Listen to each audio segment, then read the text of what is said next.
गवा न देना। आपके रोम राजी खड़े हो जाएंगे, आपकी पूरी एनर्जी आपके शरीर में से बाहर बहने लगेगी, आप खुद अपना अस्तित्व छोड़ के एक नए अस्तित्व के और बहुत दूर चले जाओगे, क्योंकि आप ही न रहे। तो आपकी शरीर से भी ज़्यादा अधिक शक्ति ध्यान की ऐसी रहेगी जिस ध्यान में आपकी भाव दशा और विकसित हो जाएगी, और विकसित। कल बोला था ना कि एक शायद एक छोटा एग्जाम्पल, एक बुजुर्ग है 95 ईयर्स के, और वो बीमार है, खटिया में पड़े हैं और परेशान हो रहे हैं, और परेशान होने के नाते पानी खाना पीना सब देना पड़ता है। वहाँ पर खड़े हो सकते नहीं, लेकिन चाहे तो हो सकते थे, थोड़ी थोड़ी वो ताकत लगाते तो कर सकते, लेकिन लगाते ही नहीं थे कि नहीं, बस डर था अंदर, डर ही था। उस डर को भगाने के लिए बहू ने एक नाटक रचाया। बहू ने बोला कि अभी सास को कोई भी हिसाब से पावर वाले तो बनाना है, ताकत तो लगानी है, क्यों बैठे बैठे तो परेशान हो जाएंगे, मंदिर कैसे जाएंगे, तो उसका डर भगाना है। तो डर भगाने के लिए एक दिन उनने लंबा चौड़ा नकली सांप पास में रख दिया, पता नहीं चला। पानी देने गए, पानी दिया और पीछे से वो छोड़ दिया और निकल आए। वापिस गए, बोलो क्या हुआ, पानी पी लाओ, अरे सांप सांप कहाँ है ये, अरे भागो जोर से। सीधी खड़ी होके दौड़ी, खड़ी होके सांस दौड़ने लगी। अरे कहाँ से आई शक्ति? ये जो पावर था वो अंदर छिपा हुआ था। बचाव के लिए जो पावर यूज हुआ वही पावर आपकी ध्यान के लिए, आपकी धारणा, आपका अध्यात्म, वही पावर भाव दशा जिसे कहेंगे। अब देखो मैनेजमेंट करो कितनी भाव दशा बढ़ती है। तो हम अभी शुरू करते हैं। पहले आप पूरा अपना मोबाइल वाइब्रेटर फोन पर, आपके कोई भी आपको शरीर को कोई भार दे रहा है ऐसी कोई चीज़ मत रखना। होगा भी आप, चरोगा भी आप सामने अपने आप रख देना। आपका जो भी फ़ोन है, मोबाइल हो, आप कोने में या सामने नीचे रख देना, और आपको कोई वेट ना लगे ऐसे आप कर लेना। आपको बॉडी फ्री कर देना है पूरा कंप्लीटली। और फ्री करने के बाद अब आप आंतरिक मन से ये सोचो, आंतरिक मन से, कि मैं अब अष्टापद गिरिराज की दादा आदिनाथ, जहाँ पर रत्नमय प्रतिमा भरत ने बनाई है, लाखों करोड़ों प्रतिमा, इसके मूल्य इतने बड़े, ऐसी प्रतिमाओं को मैं दर्शन करने के लिए जा रहा हूँ। मेरी तैयारी हो चुकी है और मैं करीब पहुँच रहा हूँ। पूरा माहौल संसार का चला गया, अब ध्यान करना, हिमालय के करीब, लेह लद्दाख, उससे भी आगे। तो वहाँ पर आपको भरपूर सौंदर्य दिखता है। आपको तलाश है प्रभु महावीर, प्रभु आदिनाथ की। वो तैयारी हो गई। ऊंडी श्वास लो, थोड़ी सी ऊंडी श्वास लो, श्वास गहरी श्वास लो, और गहरी जितनी हो सके इतनी।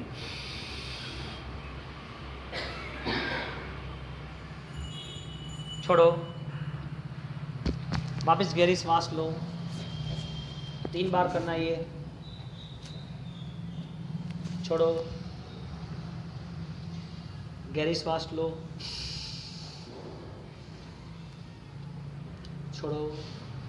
एक एनर्जी आपको महसूस होगी।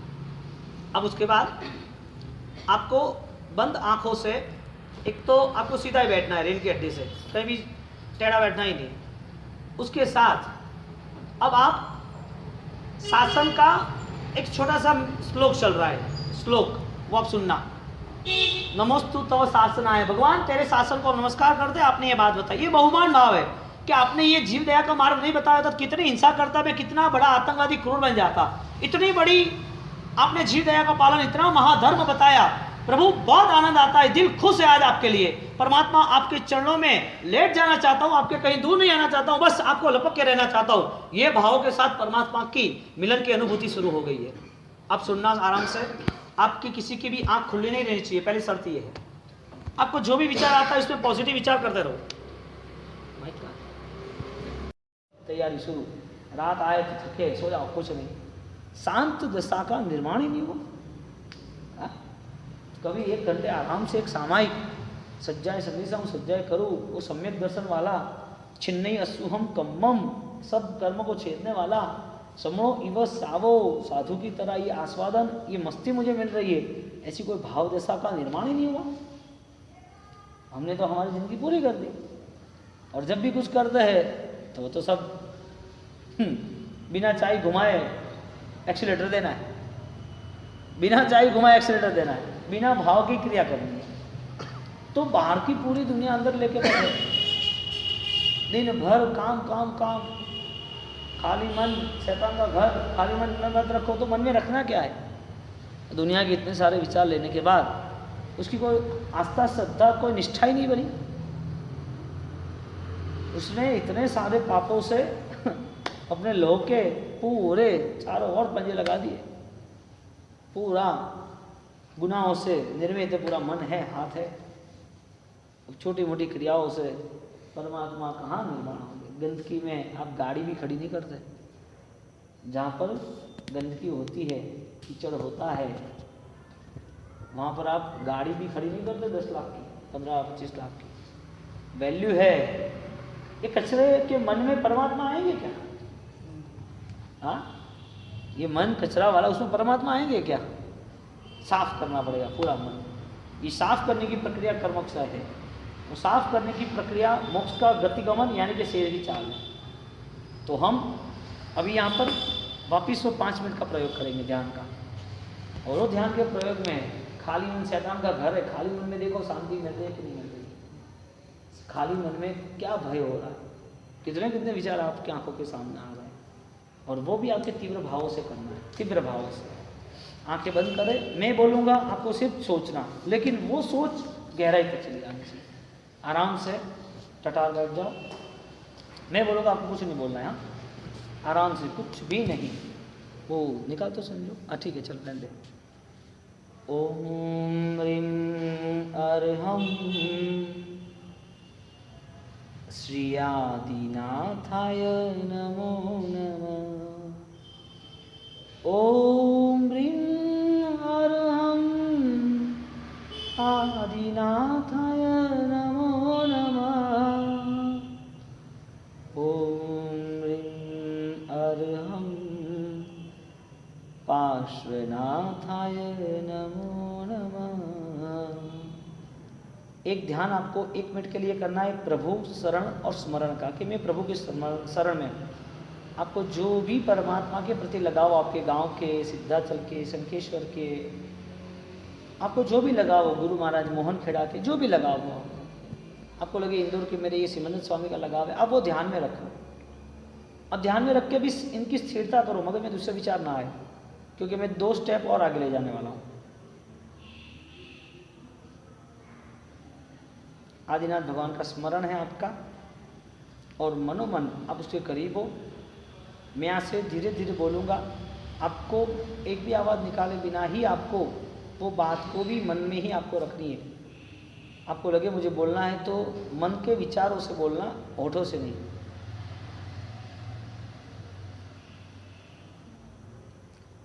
एक एक उड़गलू भरे, एक एक उड़गलू भरे, शत्रुंजाश मुझे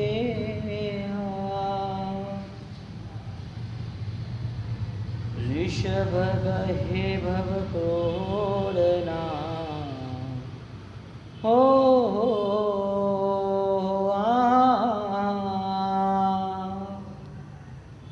ऋषभ करे भव क्रोड़ना,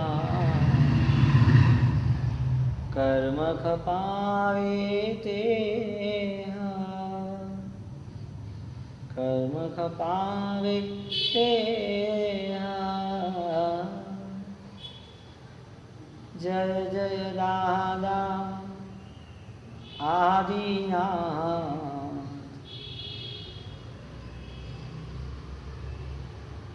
जय जय दादा आदिनाथ,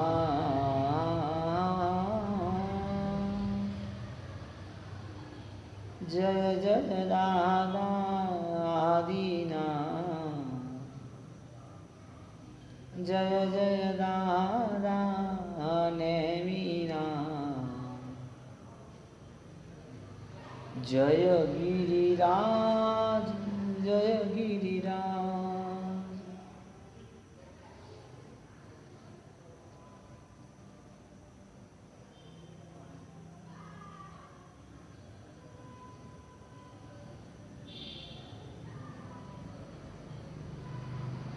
जय गिरिराज, जय गिरिराज, जय गुरु राम, जय गुरु राम। जहाँ ये संगीत की ट्यून रुकती है वहाँ पर आपकी सोच को और तलस्पर्शी गहराई तक ले जाना, आपको खुद को पता चले कि मेरा मन कैसे भरा हुआ है। माफ करो प्रभु माफ करो। परमात्मा की एकाग्रता के बाद अब उससे माफ़ी मांगनी कि प्रभु ये तो मैंने गलत रास्ते चुन लिए, बस अब मुझे माफ़ करो। ये पश्चाताप और इनके आंसू, उनकी सोच, वो आपके हृदय को कोमल बना देगी। अब सेकंड स्टेप माफ़ी का। माफ करो प्रभु माफ करो, माफ करो प्रभु माफ करो, मुझ पापों ने माफ करो। साफ करो प्रभु साफ करो, मुझ हृदय ने साफ करो। जय जय दादा आदिनाथ, जय गिरिराज जय गिरिराज, जय आदिनाथ जय आदिनाथ।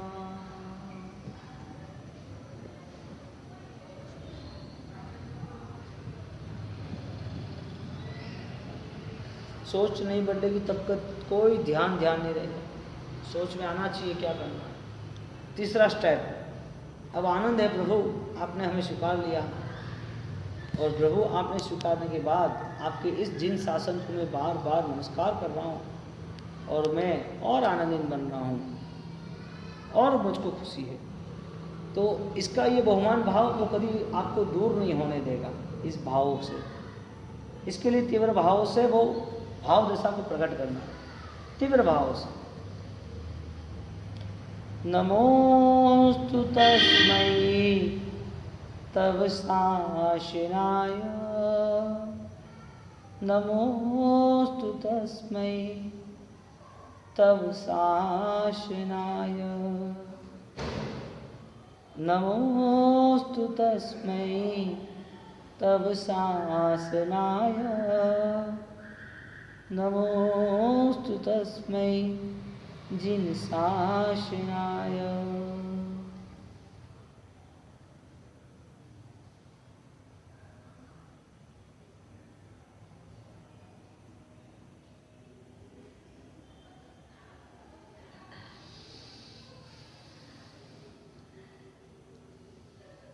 आपकी आंखें बंद रखना, आंख को खोलना मत। नमोस्तु तव शासनाय।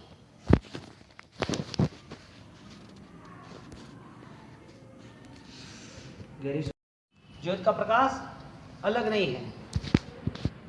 तारों का सौंदर्य, उसकी चमक, उसकी दमक, अनेक तारे होने के बाद भी, हर तारे की भिन्न भिन्न सौंदर्य होने के बाद भी, उस सौंदर्यता के साथ सौंदर्यता का नाम का एक ही गुण सब तारों में है।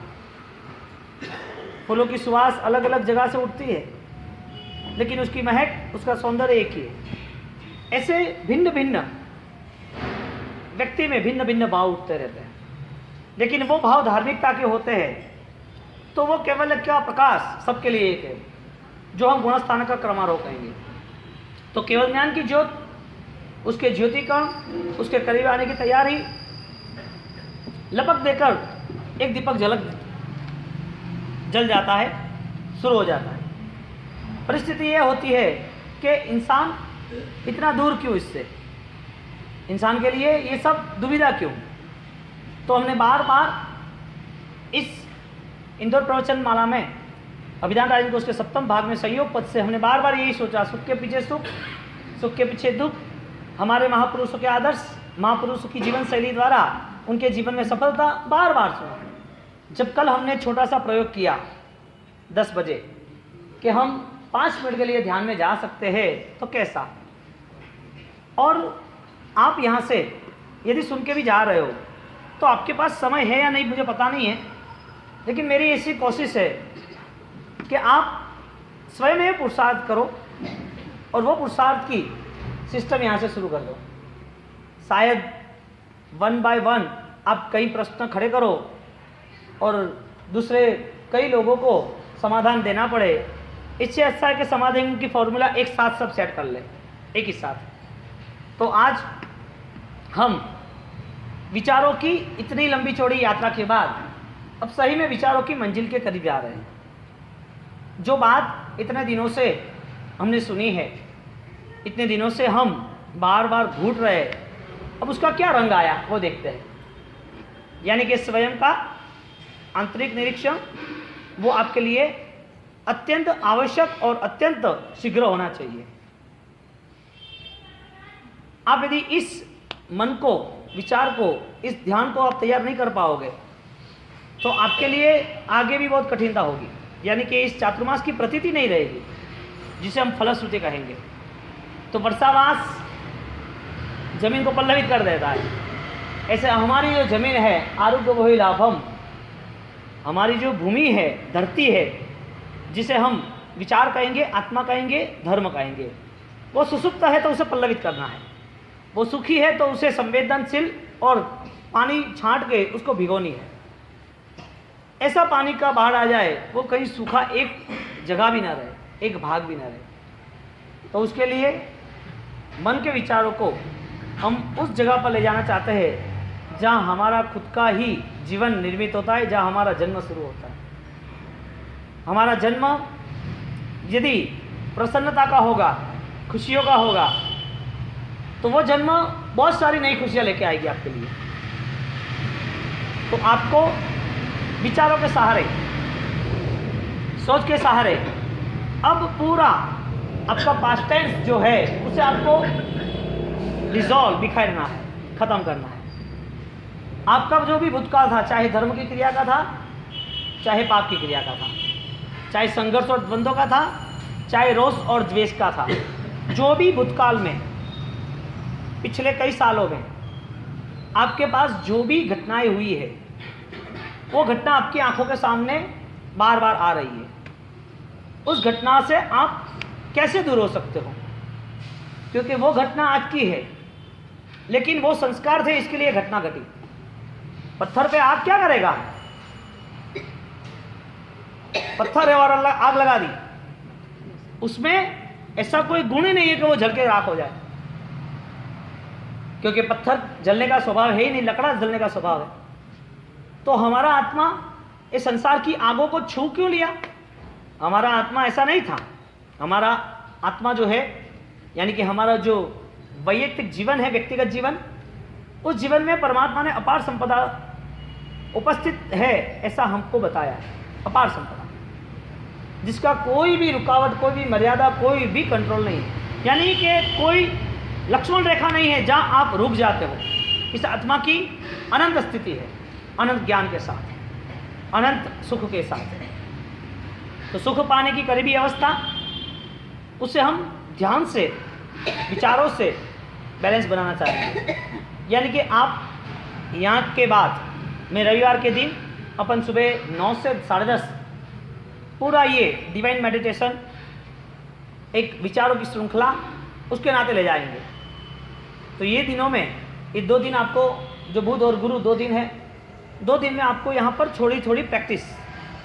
सुना तो है और प्रतिदिन क्या पता क्या चलेगा, सुन लिया चले गए। तो प्रैक्टिकल अब देखो क्या है। आपने कितना कुछ भी किया हो, कहीं पर कोई योग में गए हो, कहीं ध्यान किया हो, कोई माला गिनी हो, कहीं किसी ने कुछ सिखाया हो, अच्छी बात है, करते रहो। लेकिन जो अध्यात्म के भाव को उज्जवल कर रहा है, प्रकट कर रहा है, उस स्टेज पर हम जाने की कोशिश करेंगे। तो आपके पास 2-3 पोजीशन सेट होगी। यहाँ पर एक संगीत, एक श्लोक चलेगा, अध्यात्म सार का एक श्लोक है, बढ़िया है। वो क्लासिकल बेस पे, शास्त्रीय संगीत पर उसे सेट किया है। आप आराम से उसको सुनकर पहले आप मन को प्रसन्न बनाने की कोशिश करना। ये सिर्फ ऊपरी व्यवहार है, ये सब एक आपके अनुकूलता बढ़े इसके लिए है। एक बाह्य यात्रा है हमारी, लेकिन भीतरी यात्रा के लिए है। एक आलम्बन है, वो आलम्बन एक खुशी मिलती है, तो आपका मन एक जगह पर, एक बातों पर, वहाँ पर क्लिक हो जाता है, यानी कि तैयार हो जाता है। उसके बाद यहाँ से आपको उस संगीत के माध्यम से आपको वापस आगे का स्टेज मंत्र में ले जाएंगे। शब्द के पास, शब्द के बाद जो शब्द में रहस्य है उसको हम सोचेंगे। अब आपकी जो भी धारणा है, जो भी विचार है, जो भी जीवन व्यतीत कर रहे हो, जो भी जाप कर रहे हो, अब ट्राई करना कि आपको क्या महसूस हो रहा है। आपके मन में जब आपकी एकाग्रता कम होगी तो वापस वो विचार आपके सिर पर आ जाएंगे। आप शायद यहाँ बैठने के बाद भी 10 बजे के बाद आपको क्या करना है, 10:30 के बाद क्या करना है, व्याख्यान खत्म करने के बाद करना है, वो भी विचार आप करते रहोगे यदि इसमें एकाग्रता न रही तो। ये जो हो रहा है अभी यहाँ पर, जितने भी समय हो रहा है, उसमें आप सब कुछ भूल के टोटली 100% इन्वॉल्वमेंट हो जाओ। टोटली 100%, एक भी बचाव ना करना, एक भी जगह का। आप वो ट्राई करो कि मेरा पूरा अस्तित्व इसमें झिलमिल जाए, और उस अस्तित्व के नाते 2 घटना घटेगी। आप कमजोर साबित होगे, क्यों? क्योंकि आपको पूर्व का पूरा याददाश्त आएगी, आपके संसार की जो भी व्यवस्था है उसको आप पकड़ के रखोगे। ये कब खत्म हो वो आप तैयार करोगे, तो ये घटना से आप फेल हो। दूसरी घटना बनेगी, आप जब ये कर रहे हो तब आपके मन में विचार तो बहुत आएंगे, लेकिन उस विचारों की फाइट के साथ आप उसका कंट्रोल करोगे। विचारों को आप लेट गो, अभी नहीं, बाद में। आपकी एक निश्चित एकाग्रता बन गई, अभी नहीं सोचना कुछ, बाद में, अभी इसमें मुझे ध्यान में रहने दो। प्ले वैल्यू पे खेलता है तो बच्चा खेलने में ध्यान रखता है, पढ़ता है तो पढ़ने में ध्यान रखता है। एकाग्रता महत्व की बात है। तो यहाँ से जब आप ध्यान करते हो, आंखें बंद करते हो, आपके विचारों में बहुत सारी नई दुनिया खड़ी हो जाएगी, क्योंकि बंद आंखों में सब बहुत बड़ी दुनिया बसी हुई है जो देखती आंखों में नहीं बसी है। क्योंकि बंद आंखें वो पूर्व के भव का, पूर्व के सालों का, पूर्व की जिंदगी का पूरा राज खोल देती है। इसके लिए आदमी रात को भी ढंग से सो नहीं सकता बंद आंखों के कारण। वो झपक जाता है, उठ जाता है, रोने लगता है, डर लगता है, सपने आते हैं। क्यों? सपने निर्मित किसने किए? आए कहाँ से? बस वही सपने जो दिन भर धारणा बनी थी वो रात को खड़े हो गए। रात को वो सपने आंखों के सामने आ गए और भयभीत बन गया, डरावना बन गया, चिंतित बन गया। तो ये सब विचारों की असंतुलता, अनबैलेंसिंग जो भी थॉट्स है, उससे हम कंप्लीट बैलेंस करना चाहते हैं, एक स्थिर करना चाहते हैं। इसका एक माध्यम पकड़ना पड़ेगा आपको। वो माध्यम अभी हम ध्यान का ले रहे, हम हमारे धर्म का ले रहे। धर्म करने के नाते हमारे जीवन में जो भी नेगेटिव है उसको खत्म करने की हमारी तैयारी है। तो मैं आपको लंबा चौड़ा कोई समझा नहीं रहा हूँ, आपको खुद को ये पुरुषार्थ करना है कि मेरी पॉजिटिव एनर्जी कितनी डेवलप हो रही है। आप यहाँ से निकलो तब और तरोताजा। आपने 100 करोड़ रुपए की लॉटरी लगी, ऐसा पावर आना चाहिए आपको। आप दुनिया के सबसे बड़े शक्तिशाली, संपत्तिवान, पदवीधारी, दुनिया की जो भी सबसे बड़ी लालसा होती है, दुनिया में सबसे बड़ा जो शिखर होता है वो प्राप्त किया है। वो आनंद जिसको आता है वो आनंद आपको आ जाना चाहिए। उसमें हम निरअहंकारी ना बन सके। अहंकार की बार बार बात इसके लिए आती है कि अरिहंत तक ना पहुंचने की वजह ये है। और आदमी को हर पल, हर वक्त इंसान कहीं ना कहीं अहंकार से गहरा होता है। खून के इतने धब्बे लगे हुए हैं हाथों पर, छोटी मोटी क्रियाओं से कोई वो साफ नहीं होने वाले, इतने पाप करके बैठे। और ये सब अंदर का खालीपन, उसको हमने दूसरे कूड़े कचरों से भर लिया है कि ये होगा तो मिलेगा, ये होगा तो अच्छा रहेगा, ये होगा तो अच्छा रहेगा। निर्धन व्यक्ति, गरीब व्यक्ति ज़्यादा दुखी, सुखी ज़्यादा व्यक्ति, श्रीमंत ज़्यादा दुखी। गरीब के पास तो गरीबाई है ही, धनवान के पास धन होने के बाद भी गरीबाई है। गरीब के पास गरीबाई है, गरीब के पास एक ही स्थिति है, धनवान के पास दोनों स्थिति है। एक को छोटा खड्डा है, एक को बड़ा खड्डा है, और फंसा, और गहराई तक गया, और दलदल में खो गया। तो जितनी अंदर संसार की वृत्ति आती है वो मोक्ष के उपाय नहीं है, वो शेर की चाल नहीं है।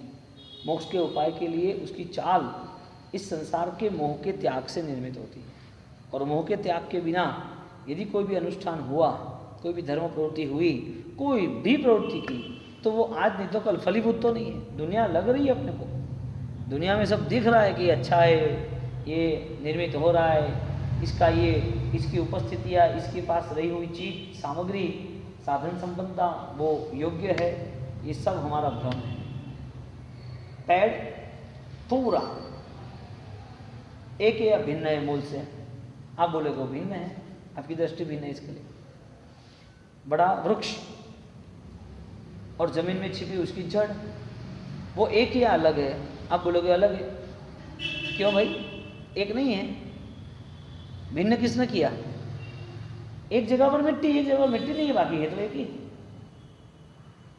ऐसे इस संसार में हमारी दृष्टि जो भी अनुष्ठान की आराधना है उसमें एक स्पष्ट हमारा ख्याल होना चाहिए, दृष्टिकोण जिसे कहते हैं। क्योंकि आज नहीं तो कल ठोकर लगने वाली है, जिंदा को नहीं लगेगी, मुर्दा को लगेगी। जिंदा को लगेगी तो कर्म लगाएगी, व्यक्ति नहीं लगाएगा तो व्यक्ति को मोक्ष के उपाय के लिए, अपनी साधना के बल के लिए उसने अंदर कहाँ जांचा, परखा क्या मिला? परमात्मा से प्रार्थना करते हैं।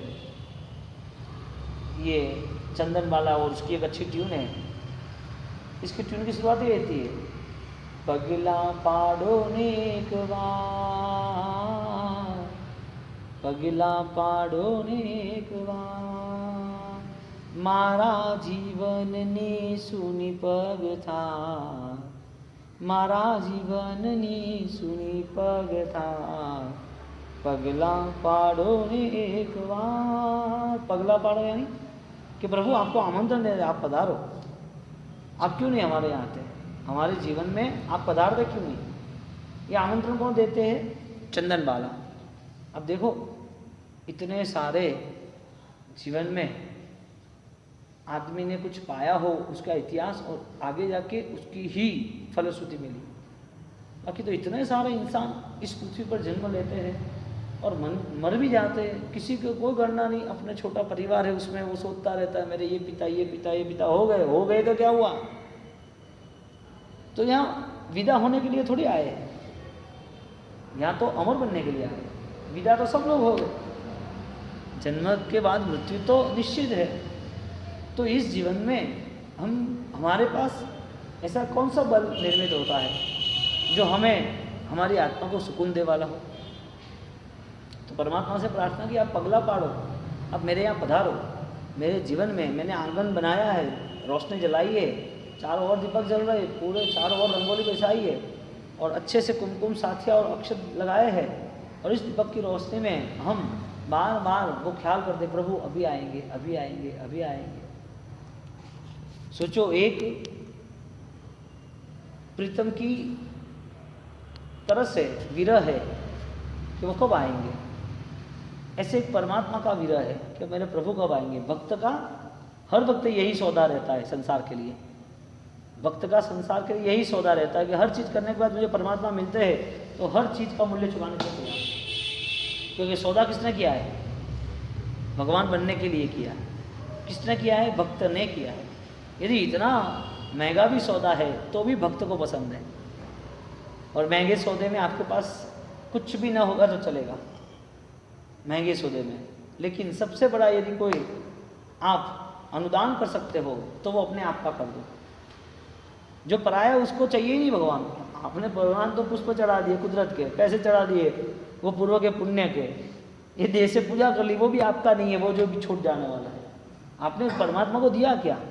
दे दिया, फूल दिए, केसर दिए, जल दिया, मिठाई दी, पैसा दिया, चढ़ाया क्या परमात्मा को? अंदर खालीपन है, इसके लिए हमने बाहर का सब बंदोबस्त कर दिया, और जितना बंदोबस्त हुआ उसमें परमात्मा का अवतरण भी नहीं हुआ। परमात्मा का अवतरण मुक्ति के लिए होता है, मुक्ति के लिए। और मोक्ष के उपाय के अंतर्गत सबसे बड़ा यदि कोई योगदान हो तो हमारी सोच में मूलभूत परिवर्तन आने के बाद परमात्मा की फलश्रुति, परमात्मा का एहसास होगा।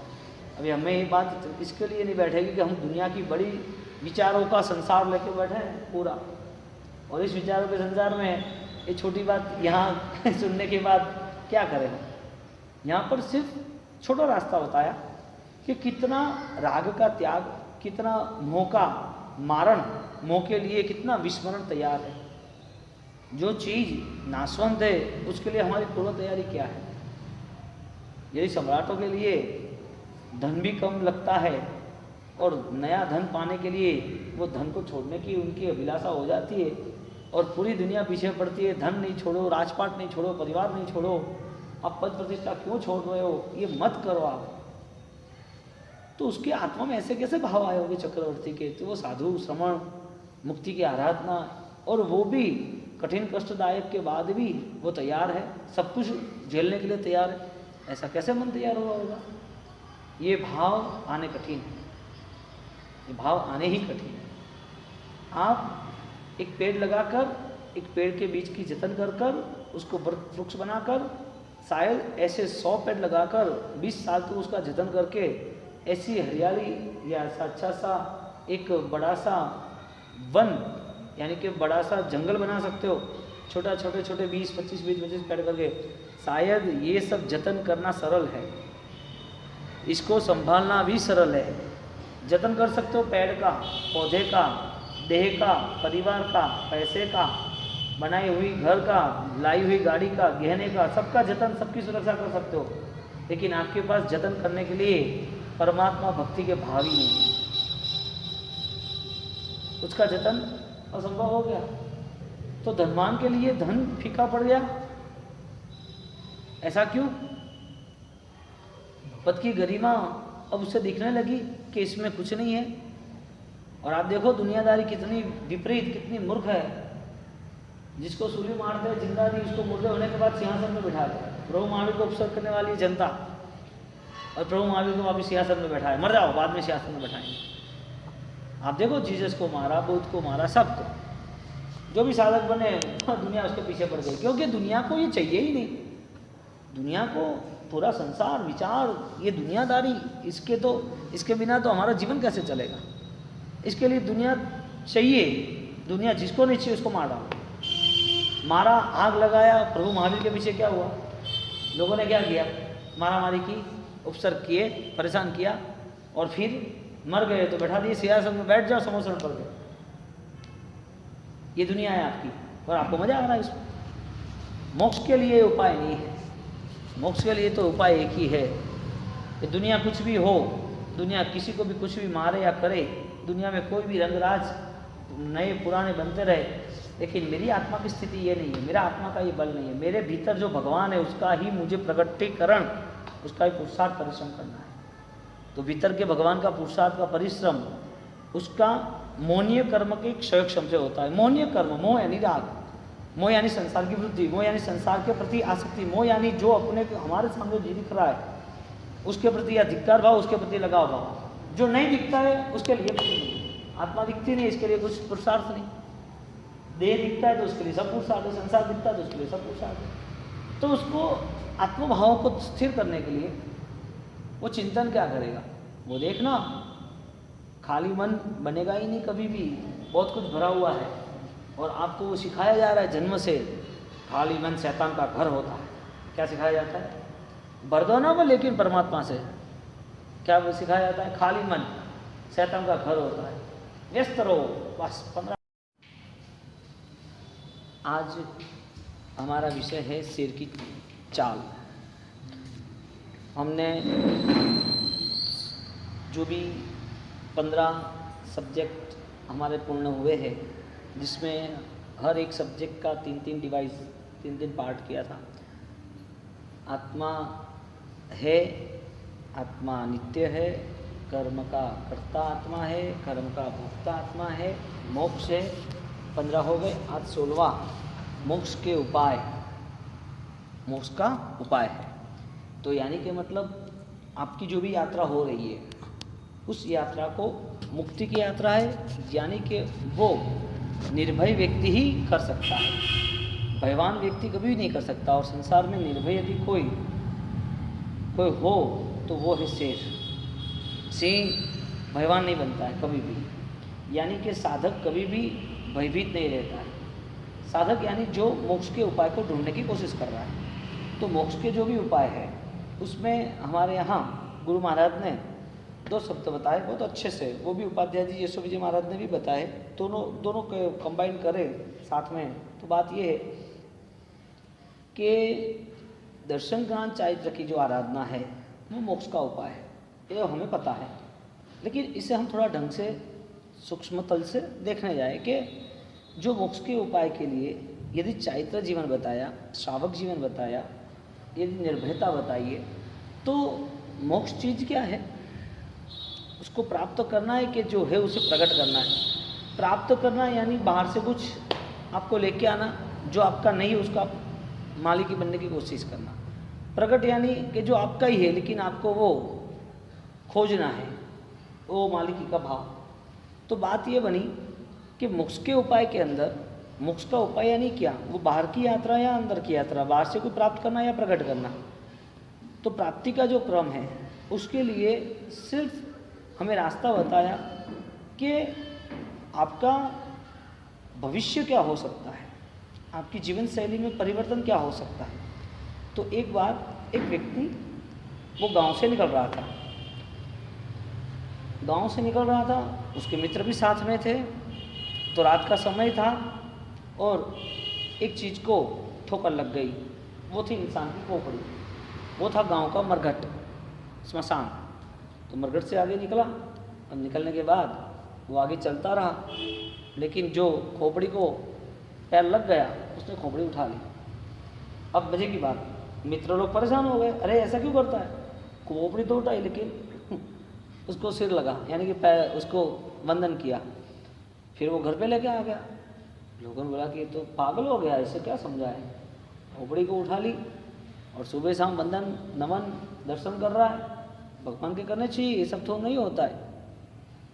तो उसके मित्र ने बोला कि ऐसा क्यों कर रहे हो आप? तो उसकी वजह है, बहुत सारी वजह है, लेकिन नहीं करना चाहिए, अच्छा नहीं है।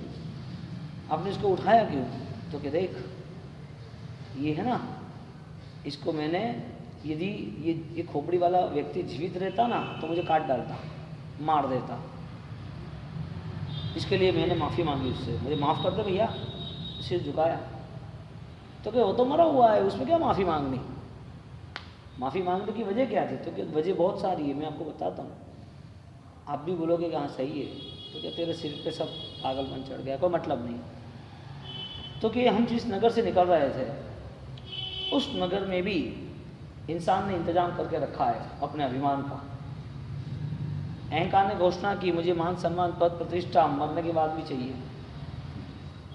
तो उसने, इंसान ने ये पूरी व्यवस्था बनाई कि गरीबों का मरघट श्रीमंतों का घर बना। मिट्टी तो दोनों को खा जाती थी, मिट्टी को तो क्या लेना देना, जमीन को क्या लेना देना, वो तो उनके लिए तो समान था। तो उसने वो पूरा सेटअप जमा दिया था। तो कि ये भी गजब है, इंसान भी ऐसा कैसे सोचते हैं? तो कि तो ऐसा ही है सब कुछ। अरे तो इसमें माफ़ी मांगने की बात कहाँ आई? तो कि देख, हम जहाँ से जा रहे थे ना, वो श्रीमंतों का मरघट था, नगर के श्रेष्ठियों को वहाँ जलाया जाता था और उसको जिंदा कभी नहीं जलाया जाता। वो जिंदा होते तो कोई उसके सामने उंगली भी नहीं उठाता। उनने जब तक वो जिंदा रहे वो अपने मान सम्मान महिमा में ही जिंदा रहे, उनके अभिमान में ही वो चकचूर रहे। तो क्या वो तो बात सही है? तो मुझे सोच, वो जिंदा रहते और मैंने उनको ठोकर मारी होती तो मेरा क्या असर करते, वो मेरा असर क्या होता? तो क्या वो तो मुझे परेशान कर देते। तो क्या साथ बात सही है। तो क्या आपने माफ़ी मांग ली, लेके क्यों आए, पहली बात वो बताओ। तो वहीं छोड़ देना चाहिए ना आपको। तो कि नहीं, इसका सबसे बड़ा राज अभी पता चलेगा। तो मैं इस खोपड़ी को बार बार सुबह शाम देखूंगा और माफ़ी मांगूंगा, इसका मतलब ये है वो श्रीमंत की थी, वो तो थी, वो बात तो महत्व थी, इससे ज़्यादा महत्वपूर्ण उनके लिए नहीं मेरे लिए थी। क्योंकि मैं माफ़ी मांगूंगा तो मुझे पता चलेगा कि ये खोपड़ी भी ठोकर के लिए ही है, ये ठोकर ही खाने वाली है। यानी कि मुझे कभी अभिमान नहीं करना है, मुझे कभी भी मान सम्मान में नहीं जाना है। यदि अंतिम चरण में मरघट पे यदि मिट्टी के साथ सबको मिलना ही है, हम जब यहाँ हमारी राख छोड़ देंगे तो हजारों सालों बाद हजारों लाखों के लोग इस राख पे चल जाएंगे। तो इतना छोटा सा ये जीवन और इतना बड़ा विराट अहंकार, हालांकि कुछ है ही नहीं। इससे अच्छा ये है इस खोपड़ी को बार बार देख के मैं उसको माफ़ी मांग लूँ, मुझे वो याद रहेगा कि मुझे अभिमान नहीं करना है। भगवान को देख के याद नहीं आया, भगवान को एक ऐसे कोने में बिठा दिया जो भगवान की पूजा के लिए कोना बनाया, बाकी का सब पूजा का रहित हो गया। गांव में एक जगह पर भगवान के मंदिर बना दिए, पूरा गांव भगवान रहित बन गया। जीवन में थोड़ा समय परमात्मा के लिए दिया, पूरा जीवन पूरा दिन परमात्मा में ही लगा रहेगा। भीतर में खाली जगह है और खाली भीतर में परमात्मा के अलावा कोई बस नहीं सकता। अब उसे प्राप्त करना है, यानी कि मोक्ष को प्राप्त करना है। तो भीतर में खालीपन लगा तो इंसान ने पद, प्रतिष्ठा, पैसा, परिवार, प्रेम, स्नेह, माया, दम, झूठ वो सब भर लिया। विपरीत स्थिति में कोई निर्माण नहीं होता है। तो खालीपन को भरने के लिए ये सब सहारे ढूंढ लिए उसने, जो हालांकि उसकी विपरीत दशा है, चाल नहीं है उसकी। हम शेर की चाल इसके लिए कि शेर की चाल में प्रभाव भी बहुत है। शेर खुद इतना प्रभावी, इतना पराक्रमी है, इतना साहसी है कि वो अंतिम चरण तक मरना पसंद करेगा, घास नहीं खाएगा। वो 23 घंटे तक यदि गुफा में बैठेगा तो वो कभी भी आगे का सोचेगा नहीं कि क्या मेरा क्या होगा, भोजन का क्या होगा। वो कभी भी सोया होगा, गुफा में रहेगा तो भयवान नहीं रहेगा, मुझे कोई शिकारी आके मार डालेंगे, कभी भी नहीं। कोई भी कायर जानवर की तरह वो नहीं जीता है, क्योंकि कायर जानवर की स्थिति अलग है। भय है, डर है, थोड़ी भी आवाज़ आती है तो डर जाते हैं। और कायर का शिकार कायर ही करता है, शेर का शिकार बहुत कम लोग करते हैं, क्योंकि उसको पता है कि वो शेर मरेगा और शायद नहीं भी मरा तो हमको मार डालेगा घायल होने के बाद भी। तो कायर जानवरों की स्थिति अलग है और एक पराक्रमी जो भी पशु है, जानवर, उसकी स्थिति अलग है। एक बलवान सशक्त व्यक्ति, इंसान, उसकी स्थिति अलग है। एक कमजोर रुग्ण चित्त वाले की स्थिति अलग है। तो परिस्थिति क्या बनी? ये शेर की चाल जो बनी वो साधक की बनी, यानी निर्भय की बनी। जो भयभीत नहीं था तो उसका एक लक्ष्य बना कि मेरे आत्मा को कभी भी कहीं पर भी दुर्गति में जाना पड़े ऐसा मुझे काम नहीं करना है। मेरी दुर्बुद्धि पड़े ऐसा कोई काम नहीं करना, मुझे घास ही नहीं खाना है। मुझे चलना ही है 2 कदम तो सत्य के ही उठाने, कदम नहीं उठाऊंगा। हजारों कदम मुझे नहीं चाहिए प्रॉफिट में, हजारों कदम मुझे नहीं चलना, मेरी यात्रा को मुझे लंबी नहीं करनी। गलत कदम उठा के मैं कहाँ जाऊँगा? कदम तो सही उठाएंगे। यानी कि वो साहसी आत्मा संवेग आदि धर्म को, सत्य धर्म को स्वीकारेगा। सत्य धर्म करना है, छोटा सा भी करेंगे लेकिन सही ढंग से करेंगे। गलत धर्म तो नहीं सब पकड़ लेंगे, हजारों दिनों तक हम गलत धर्म करते रहेंगे लेकिन हमारे में वो सक्षमता नहीं आएगी। तो जो शेर का जो पराक्रम है वो साधक का पराक्रम है। और शेर की अंतिम स्थिति पर लड़ने के बाद भी वो कभी डरता नहीं। बड़े जानवर होते हैं ना, कितना बड़ा हाथी होता है फिर भी भिड़ जाता है। ऐसे साधक कितना भी बड़ा दुख होता है लेकिन भिड़ जाता है, वो कभी भी डरता नहीं है। साधक ठंडी से, गर्मी से, शरीर के रोगों से, अपमान से उसके पीछे पड़ गया तो वो तो फंसा, उसके पीछे लग गया तो। सिंह वृत्ति कहते हैं शेर की चाल, सिंह की वृत्ति यानी उसकी परिस्थिति। तो भीतर खाली है और उसको भरना है। तो भीतर कौन आ सकता है, कौन समा सकता है? जो विपरीत है वो कैसे समझ सकता है? जो तुम्हारा नहीं है उसे अपना मान के उसे भरोगे कैसे? तो भीतर परमात्मा को लाना है। अब परमात्मा के बिना कोई रह भी नहीं सकता, जो भी रहता है वो कम समय पे रहता है। और रिक्त, खालीपन वो जिसको भी परेशान करता है कि मेरे परमात्मा नहीं है तो उसकी खोज शुरू हो जाती है। यानी कि विपरीत कुछ दिखता नहीं। व्हाइट बोर्ड हो और व्हाइट चौक से लिखे तो दिखाई क्यों दिखाए? व्हाइट बोर्ड है और व्हाइट चौक से लिखना, व्हाइट कलम से लिखो, नहीं दिखेगा। अब व्हाइट पेपर ले लो और उस पर व्हाइट पेन से लिखो, विपरीत। आपने गलत कर दिया, बोर्ड ब्लैक चाहिए था तो निखार आए। हमने क्या कर दिया? क्रॉस कर दिया, हमने गलत कर दिया। लिखना था ब्लैक से, लिखना था ब्लैक पर, लेकिन दोनों क्रॉस हो गए। अब हमारे